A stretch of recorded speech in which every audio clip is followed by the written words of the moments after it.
안녕하십니까. 독서하는 마라토너 박종필입니다. 이곳 한강 자전거길에서 자전거를 타고 이동하면서 촬영하겠습니다. 화이팅!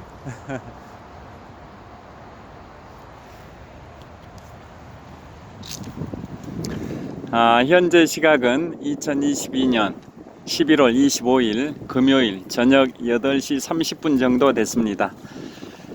자, 오늘은 제가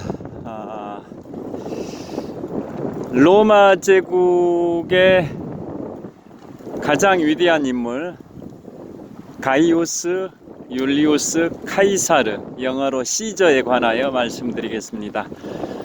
시저는 기원전 100년에 출생해서 기원전 44년에 사망했으니까 56세의 나이로 기원전 44년에 사망을 했는데요. 자,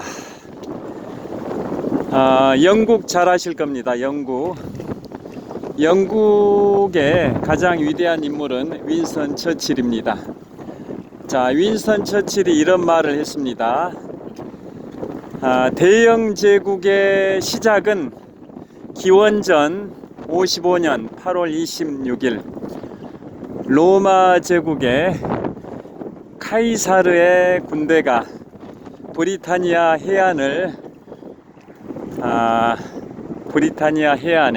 상륙하면서 대영제국의 역사가 시작되었다라는 표현을 했습니다. 지금부터 20년 전 영국의 BBC 방송에서 영국인 100만 명을 대상으로 설문조사를 했는데요.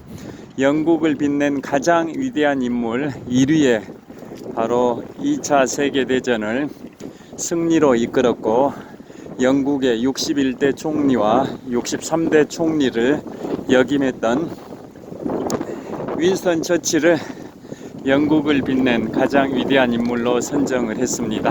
그 정도로 윈스턴 처칠은 영국의 역사 자체라고 할 수도 있을 텐데요. 자, 그 유명한 윈스턴 처칠이 그런 표현을 한 겁니다. 대영 제국의 역사는 기원전 55년 8월 26일 카이사르의 로마 군대가 영국 해안에 상륙하면서 시작되었다 라는 표현을 썼습니다. 그러니까 로마 제국은 정복 차원에서 영국에 상륙을 했는데요. 윈스턴 처칠은 그걸 어떻게 봤냐면 그 전까지 기원전 55년 율리우스 카이사르가 영국에 상륙하기 전까지는 영국은 어떻게 생각하면 미개 사회였는데 그 당시에 서양 문명의 중심, 서양 문명을 주도했던 로마가 영국에 상륙하면서 영국은 미개 사회에서 문명 사회에 편입이 됐다. 뭐 그런 취지의 말이라고 볼 수가 있을 것 같습니다. 그 정도로 율리우스 카이사르의 로마는 그 당시에 세계 최강이었고 서양사의 중심에 있었던 로마인데요. 자, 그러면 로마의 역사는 기원전 753년에 왕정이 시작됐고 또 기원전 509년에는 공화정으로 바뀌고 또 기원전 27년에는 황제정, 즉 제정으로 정치 체제가 바뀌는데요. 그래서 로마는 기원전 753년부터 시작해서 기원전 509년까지 왕정이 244년, 또 기원전 509년부터 기원전 27년까지 공화정이 482년, 또 기원전 27년부터 서기 476년까지 황제정, 즉 제정이 503년. 그래서 왕정과 공화정, 제정을 다 합하면 서로마 제국이 1229년 동안 존속했던 그야말로 천년 제국, 로마 제국인데요. 그 중심에는 가이우스 율리우스 카이사르, 영어로 시저라는 위대한 인물이 있었던 겁니다. 자, 시저에 관하여 살펴보도록 하겠습니다. 자, 지금도 이탈리아의 역사 교과서에는 율리우스 카이사르, 즉 시저를 어떻게 평가를 하고 있냐면, 지성, 설득력, 자제력, 지구력, 지속적인 의지를 모두 갖춘 유일한 지도자였다 라고 평가를 하고 있습니다. 그리고 기원전 44년에 그의 양자이자 신복이었던 브루투스에게 암살되면서 기원전 44년 3월 15일에 사망을 했는데요. 그의 사후에는 로마의 신으로까지 추앙을 받는 인물이 바로 가이우스 율리우스 카이사르, 영어로 시저인데요. 얼마나 위대한 인물로 평가를 받는지를 좀 살펴보면, 인도와도 바꾸지 않는다라는 위대한 인물 윌리엄 세익스피어, 영국이 자신들이 식민지로 지배했던 인도와도 바꾸지 않는 정도로 윌리엄 세익스피어를 소중한 인물로 평가를 했는데요. 그러한 세익스피어, 이런 대문호들도 로마의 율리우스 카이사르를 조명의 대상으로 삼고 굉장히 카이사르 시저에 관한 글들도 많이 썼었습니다. 그리고 그 시저는 그의 이제 양력을 잠깐 살펴보면, 기원전 100년에 출생을 했고, 기원전 73년부터 기원전 71년까지 다 아시다시피 스파르타쿠스의 반란이 일어났습니다. 스파르타쿠스의 반란. 그 대규모 반란은 시칠리아 섬에서 두 차례 대규모 반란이 일어났었는데요. 그것은 기원전 135년과 또 기원전 104년 그 무렵, 그 다음에 로마 본토에서, 이탈리아 반도 본토에서 노예들의 반란이 일어난 것은 스파르타쿠스의 반란이 유일합니다. 시칠리아 섬에서는 두 차례 노예들의 반란이 일어나긴 했지만은, 이탈리아 반도 본토에서 노예들의 대규모 반란이 일어난 것은 바로 스파르타쿠스의 반란이 유일한데요. 그게 기원전 73년부터 기원전 71년까지 발생이 됩니다. 그래서 미국 드라마 스파르타쿠스, 여기에 보면 율리우스 카이사르 시저도 그 당시에 시저 나이가 20대 후반이었죠. 20대 후반의 나이에 그 스파르타쿠스 반란을 진압하는 로마 군으로 활동하는 모습이 묘사가 되고 있는데요. 자, 그런 시저가 기원전 60년에는 삼두정치, 제1차 삼두정치를 결성을 합니다.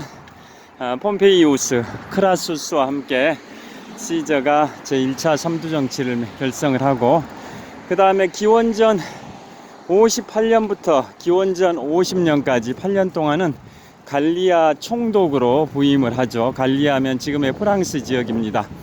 8년 동안 갈리아 총독을 하면서 라인강을 넘어서 게르만족의 그 지역으로 두 차례나 원정을 가기도 했고, 또 영불 해협을 건너서 영국에 두 차례 진출을 하기도 했는데요.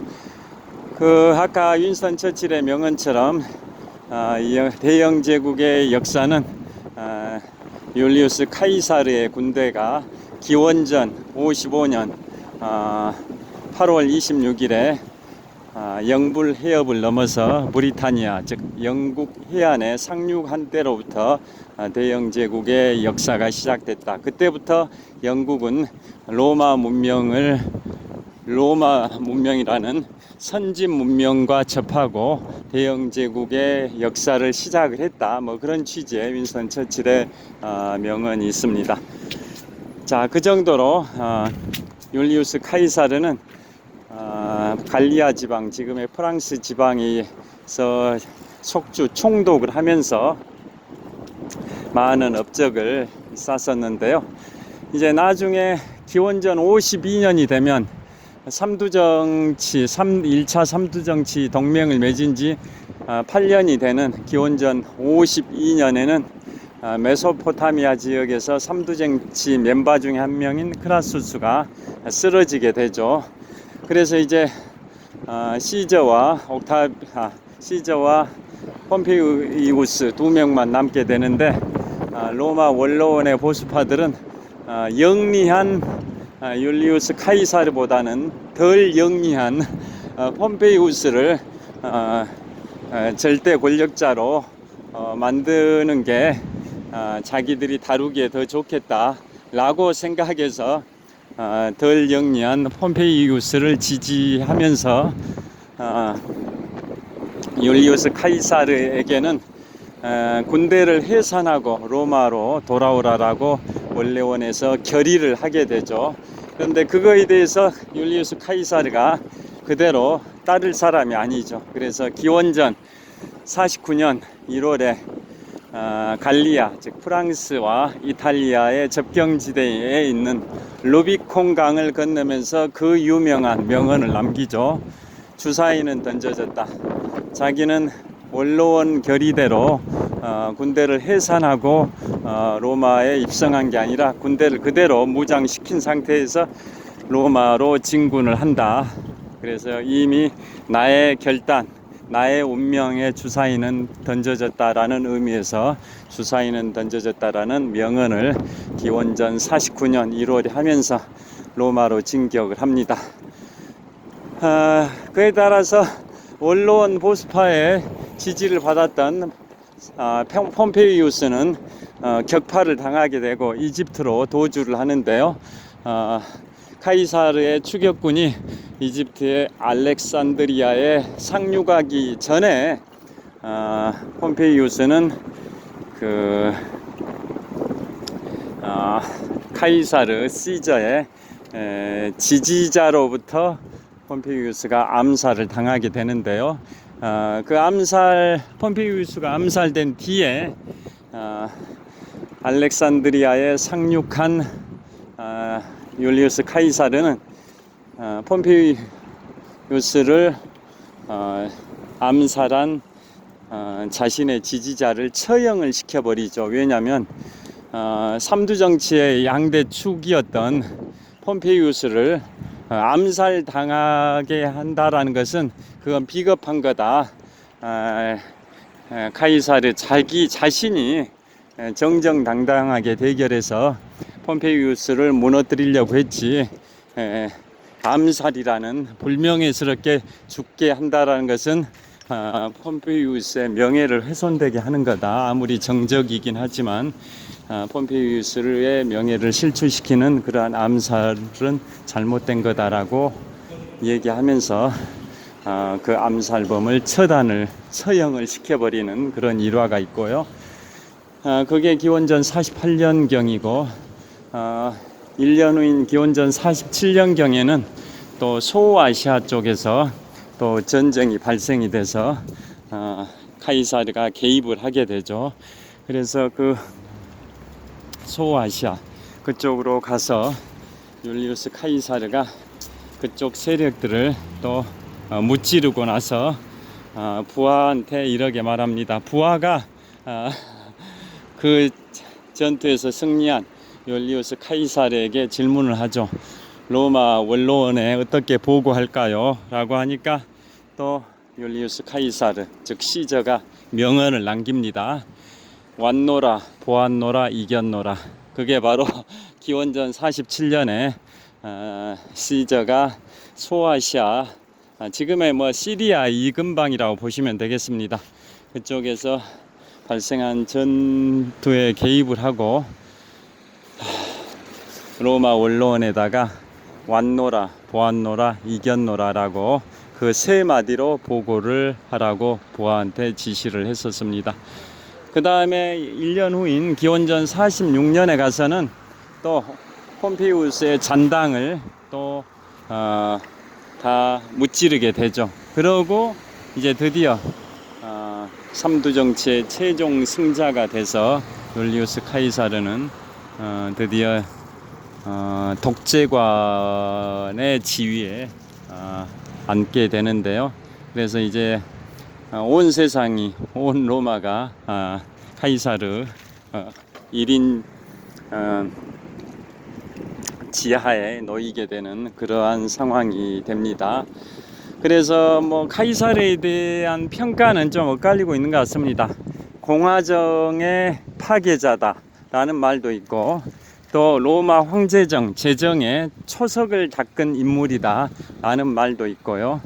그러니까 로마가 계속 주변 국가들을 복속시키면서 성장해 가는 과정에서 민주주의 원칙이 지켜지는 그 원로원 또 민회 이러한 시민의 대표 기관에 의해서 국정이 펼쳐지면 그 속전속결 뭐 이런 게 제대로 안 되다 보니까 그 굉장히 넓어진 광활한 식민지를 다 통치하기 위해서는 절대 권력자 한 사람이 속전속결로 모든 걸 의사결정을 할 필요가 있지 않냐 라는 차원에서 공화정보다는 황제정이 더 정치 체제로서 유리한 점이 있었다, 장점이 있었다.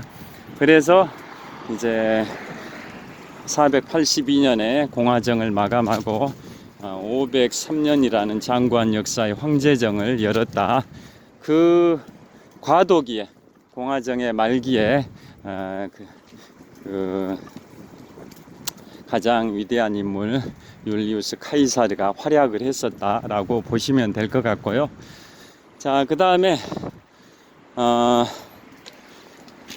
절대 독재관이 돼가지고 독재관이 된 게 바로 기원전 46년인데요. 폼페이우스의 잔당들을 다 소탕하고 나서 기원전 46년에 독재관이 됐는데 모든 권력이 그 전에는 원로원 또 민회에 있었고 특히 원로원에 권력이 집중이 됐었던 그러한 상황이었는데 기원전 46년부터는 유일한 한 사람 시저 율리우스 카이사르에게 모든 권력이 집중이 되니까 카이사르를 독재관이라고 했었던 거죠. 독재관. 직책 자체가 독재관이라는 직책이 있었습니다. 뭐 1인 독재할 때 독재 그것을 이제 단어를 따가지고 독재관이라는 직위에서 직무를 수행했었던 거죠. 그런데 그 권력이 한 사람한테 집중돼 가지고 문제가 있다라고 반대파들이 또 형성이 돼 가지고 드디어 기원전 44년 3월 15일에는 자신의 양자이자 신복이었던 브루투스에 의해서 시저가 암살을 당합니다. 그래서 그 전에도 시저는 자신의 정적들이 많다, 자신을 죽이려고 하는 세력들이 많다라는 걸 다 간파를 하고 항상 조심하긴 했었는데요. 그 암살 시도하는 세력에 자신의 양자이자 신복인 브루투스가 있었다라는 그 사실이 너무나도 배신감이 느껴져서 시저가 죽기 직전에 그 명언을 또 남기죠. 브루투스 너마저 나를 죽이려는 그런 세력에 있었던 거냐라는 의미에서 브루투스 너마저 라는 명언을 남기면서 율리우스 시저가 기원전 44년 3월 15일에 사망을 합니다. 그래서 그 사망 후에는 아까도 말씀드린 것처럼 로마의 신으로까지 추앙을 받아왔습니다. 지금도 뭐 이탈리아의 자존심이라고 볼 수도 있을 것 같고요. 또 생전에는 그의 그 절대 권력자였다 해서 독재 정치만 한 게 아니라 민생을 위해서 복지 정책, 공물법이나 또 토지법 이러한 정책 개혁을 많이 추진해 가지고 약자인 평민들 편에서 많은 정책을 펼쳤었습니다. 그래서 그는 아까 모두에 말씀드린 것처럼 율리우스 카이사르, 영어로 시저는 지성, 또 절제력, 지구력, 또 웅변술, 그 다음에 지속적인 의지력, 모든 면에서 뛰어났던 유일한 지도자였었다라고 평가를 받는 그러한 인물이 바로 율리우스 카이사르 시저입니다. 자, 횡단보도 곧 신호가 바뀝니다. 자, 그래서 그의 사후에 그의 양자인 옥타비아누스가 제2차 삼두정치를 열었고요. 2차 삼두정치는 카이사르의 양자인 옥타비아누스와 레피두스, 그 다음에 안토니우스 세 사람이 2차 삼두정치를 열었는데요. 최종 승자는 율리우스 카이사르, 즉 시저의 양자인 옥타비아누스가 최종 승자가 됩니다. 그래서 드디어 옥타비아누스는 시저가 사망한 때로부터 17년이 지난 기원전 27년에, 시저가 기원전 44년에 암살이 됐으니까 그로부터 17년이 지난 기원전 27년에 시저의 양자 옥타비아누스가 제2차 삼두정치의 최종 승자가 돼가지고 드디어 로마 황제정을 황제 제자 해가지고 제정이라고 표현하기도 하는데요. 황제정을 열었습니다. 즉 옥타비아누스가 로마의 초대 황제로 즉위를 합니다. 그게 기원전 27년입니다. 이처럼 율리우스 카이사르 시저는 로마 제국의 설계자다라고 평가를 받고 있고요. 그의 아들인 초대 황제 옥타비아누스, 초대 황제 옥타비아누스는 절대 존엄자라고 해서 아우구스투스라는 칭호로 불렸습니다.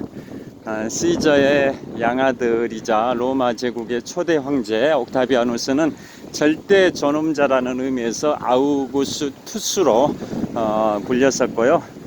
자, 영어의 오거스트, 8월이라는 의미의 오거스트도 바로 절대 존엄자라는 의미의 라틴어 아우구스투스라는 말에서 유래가 됐습니다. 자, 그래서 율리우스 카이사르 시저는 로마 제국의 설계자이고 그의 양아들 옥타비아누스, 즉 아우구스투스가 로마 제국의 역사를 열었고, 또 2대 황제 티베리우스, 2대 황제 티베리우스는 초대 황제 아우구스투스의 부인의 전남편의 아들이죠. 2대 황제 티베리우스는 초대 황제 아우구스투스의 부인의 전남편의 아들을 아우구스투스가 양자로 삼아서 자신의 후계자로 정한 겁니다. 그래서 그 티베리우스가 이제 2대 황제가 됐는데요. 그래서 율리우스 카이사르 시저가 로마 제국의 설계자라고 한다면 아우구스투스는 로마 제국의 기초를 구축을 했고, 그 다음에 2대 황제 티베리우스는 로마 제국의 토대를 굳건히 했던 황제로 평가를 받고 있습니다. 그래서 그 세 사람, 공화정의 말기에 절대 권력을 행사하면서도 민중의 편에서 많은 정책을 펼쳤던 그 율리우스 카이사르, 영어로 시저와 또 황제정, 즉 제정을 열었던 아우구스투스, 또 2대 황제 티베리우스까지 이런 분들이 예수님의 탄생 전후죠. 기원 전과 기원 후의 인물들인데요. 이 3대에 걸쳐서 절대 권력자들이 로마의 중심에서 로마 제국의 토대를 구축했던 인물로 평가를 받고 있습니다.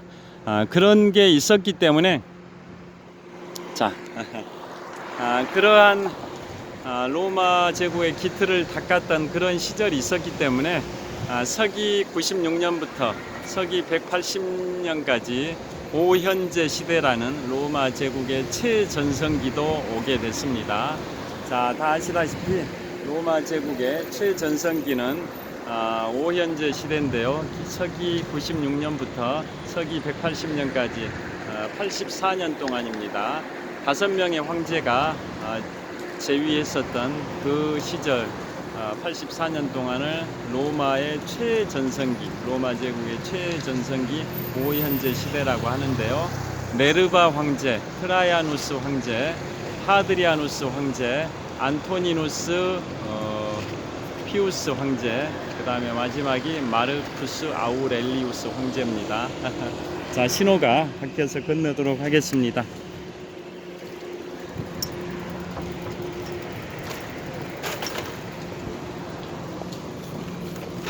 그런 식으로 오현제 시대가 가능했었던 거고요. 그 다음에는 또 이제 로마의 쇠퇴기가 옵니다. 로마의 쇠퇴기는 바로 군인 황제 시대입니다. 군인 황제 시대는 서기 235년부터 서기 284년까지 서기 235년부터 서기 284년까지 49년 동안 황제가 26명이 바뀝니다.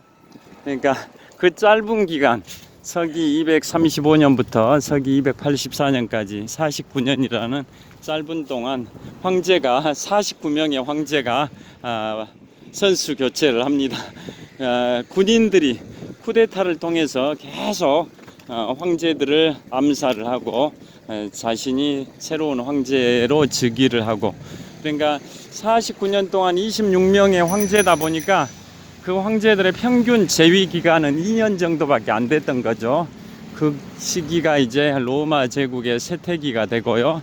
그 이후에 이제 서기 400년대 가면 북방에 있던 게르만족들이 남하를 하게 되고, 또 드디어 그 서기 476년에 게르만족의 용병대장 오도 아케르에 의해서 서로마 제국이 멸망을 하게 됩니다. 그래서 기원전 753년에 로마의 왕정이 시작되고 서기 476년에 서로마 제국이 멸망됐기 때문에 결국은 1229년 동안 존속했던 서로마 제국이 역사 속으로 사라지게 되고요. 그에 반해서 동로마 제국은 계속 1000년 정도 더 유지되다가 서기 1453년에 오스만 투르크에 의해서 동로마 제국도 멸망을 하는 그러한 역사가 있다라는 거 다 아실 겁니다. 자, 이제 석촌호수 서호 수변무대에 도착을 했습니다. 자전거를 여기다 두고, 자,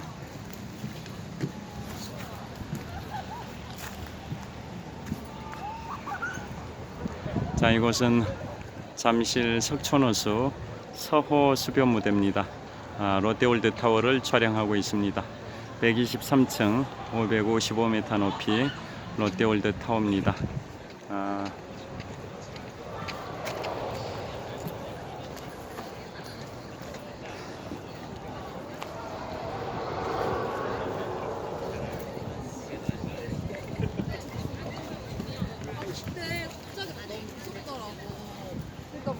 자, 이곳은 잠실 석촌호수 서호 수변무대입니다. 롯데월드 타워를 촬영하고 있습니다. 자, 그래서 오늘은 로마 제국의 초석을 다졌던 가이우스 율리우스 카이사르, 영어로 시저에 관하여 말씀을 드렸습니다. 기원전 100년에 출생을 해서 기원전 44년에 사망을 했으니까 56세의 일기로 사망을 했는데요. 그가 기원전 58년부터 기원전 50년까지 갈리아 총독을 하면서 지금의 프랑스 지역입니다. 갈리아 총독을 하면서 라인강을 건너서 게르만 쪽 지역, 지금의 독일 지역까지 두 차례나 진출을 했었고요. 또 영불 해협을 건너서 지금의 영국, 그 당시에는 브리타니아라고 했었죠. 브리타니아를 점령하기도 했었습니다.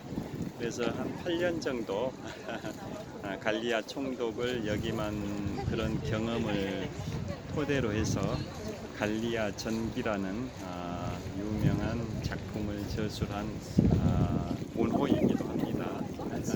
갈리아 전기라는 게 뭐 위인전할 때 전 뭐 이런 의미가 아니라 싸울 전자, 전쟁, 또 전투할 때 싸울 전자, 기록할 기자 해가지고 갈리아 전기입니다. 그러니까 8년 동안 갈리아 총독을 하면서 주변 국가들을 정복을 했었던 그러한 내용들을 담고 있는 게 율리우스 카이사르가 저술했던 갈리아 전기라는 책이고요. 또 내란기라는 제목의 책도 저술하기도 했습니다. 그래서 아까 말씀드린 것처럼 율리우스 카이사르 시저는 정말 위대한 인물이다 보니까 영국의 윌리엄 셰익스피어 등 근현대의 대문호들도 율리우스 카이사르, 즉 시저에 관한 그러한 이야기를 글로 많이 쓰기도 했었습니다. 지금도 이탈리아에서는 지금부터 2000여 년 전에 가장 위대한 인물이었던 로마 제국의 기초를 닦았던 율리우스 카이사르 시저가 역사 교과에서 높게 평가를 받고 있는데요. 지성 면에서나 절제력 면에서나 지구력 면에서나 그 다음에 웅변술, 그 다음에 지속적인 의지, 모든 면에서 탁월함을 갖췄던 유일한 정치 지도자였다라고 이탈리아의 현대 역사 교과서에서도 기술을 하고 있습니다. 그리고 기원전 44년에 카이사르가 브루투스에 의해서 암살이 됐는데요. 그 이후에는 로마의 신으로까지 추앙을 받고 있는 인물이 바로 가이우스 율리우스 카이사르, 영어로 시저입니다. 그래서 오늘은 제1차 삼두 정치의 최종 승자이자 로마 제국의 기초를 닦았던 율리우스 카이사르, 영어로 시저에 관하여 말씀을 드렸습니다. 여러분들께서 미국 드라마 스파르타쿠스를 보시면 시저가 나이 20대 후반에 스파르타쿠스 반란을 진압하는데 로마 군단의 지휘관으로 활약하는 모습도 미국 드라마 스파르타쿠스에서 보신 분도 계실 겁니다. 자, 현재 시각은 2022년 11월 25일 금요일 저녁 9시 정도 됐습니다. 자, 이제 주말이 시작됐습니다. 행복한 주말, 즐거운 주말, 평안한 주말 보내시길 빌겠습니다. 시청해 주셔서 감사합니다. 화이팅! 자, 롯데월드타워를 촬영하고 있습니다. 123층 555m 높이, 높이 기준 세계 5위 규모, OECD 국가에서는 가장 높은 빌딩 롯데월드타워를 촬영하고 있습니다. 이곳은 잠실 석촌호수 서호 수변무대입니다. 시청해 주셔서 감사합니다. 아파트 개 높거든. 지프 같은 거. 위에 텐트 있어. 자, 롯데월드타워를 촬영을 하고 있습니다. 핸드폰 충전할 수 있는 그 행복한 주말 되십시오. 감사합니다.